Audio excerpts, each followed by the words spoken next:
This is the new Apple Watch Ultra, and this is going to be the original Apple Watch from 2015. You're probably thinking right now, by the looks of it, not much has changed in the last 8 years. That's what I thought, but now having them side by side, it's a completely different experience. Let's jump right in and do the first comparison, how long it takes these two to boot up. And hit the timer. And I'm not gonna lie, I honestly thought the Apple Watch Ultra would be booted up by now. I didn't think it'd be over 20 seconds.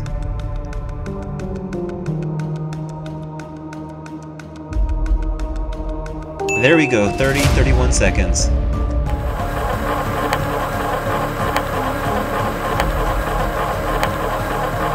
2 minutes and 28 seconds for the original Apple Watch. I'll be going for a run in a little bit, so I'm going to be using throughout this video the original Apple Watch bands for both. On the 2015 version, the original Apple Watch, I'll be using what comes with the Apple Watch Sport model. Now you have to remember, in 2015 there was 3 different versions. It started at $350 for the Apple Watch Sport, a stainless steel Apple Watch at $550. And then they had the Apple Watch Edition, which was made of 18 karat gold. That one started at $10,000. For the Apple Watch Ultra, I'm gonna keep it simple. I'm gonna go running, so I'm just gonna slap on the trail loop. Another nice thing throughout the evolution of the Apple Watch is that all the bands, and all of them, are backwards and forwards compatible. Also, keep in mind that this is a 42mm watch. And your options were 38mm or this size 42, so this was your largest option back then, versus now the Ultra is 49mm.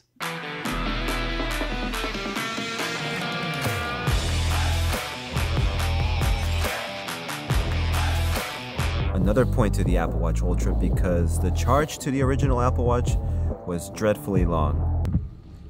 Which means I better hurry up because it's raining. Fun fact, the original Apple Watch was actually only IPX7. And it wasn't until the Series 3 that we could submerge it in water. Versus now, the Apple Watch Ultra even has scuba diving features.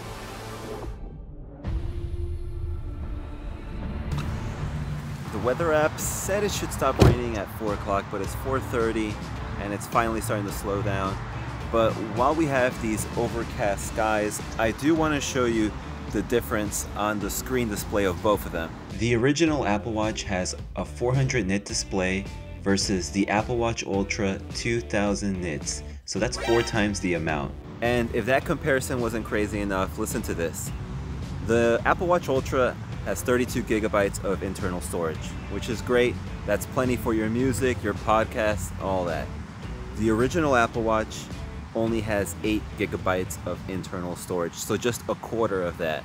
But enough talking, I came here for a run, so that's what we're gonna do. Quick update on the Apple Watch battery percentage.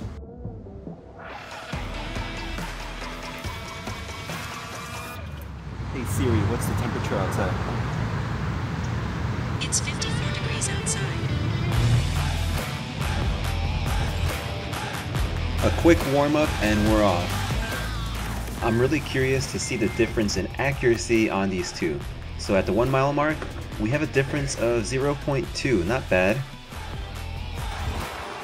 Mile 2, the gap's kind of widening out.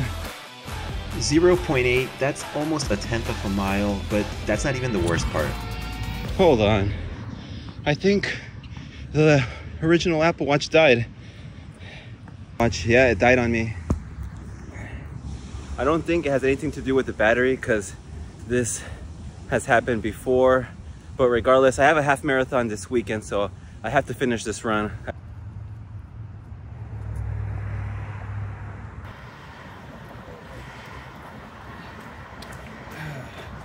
What a letdown that the original Apple Watch died on me. As soon as this loads, I'll go ahead and put the data that it collected from both of the watches right over here. Something that you should know is the original Apple Watch didn't actually have GPS. It relied on the iPhone. The second series, the one that came out the year next, That one had GPS, and then it wasn't until Series 3 where they introduced the cellular models. And this is really just a fraction. I could keep on going, sharing the differences between these two. Maybe I'll do a part 2. But I wanted to stick it to mainly the design and the hardware without touching watchOS, because that could definitely be a video on its own.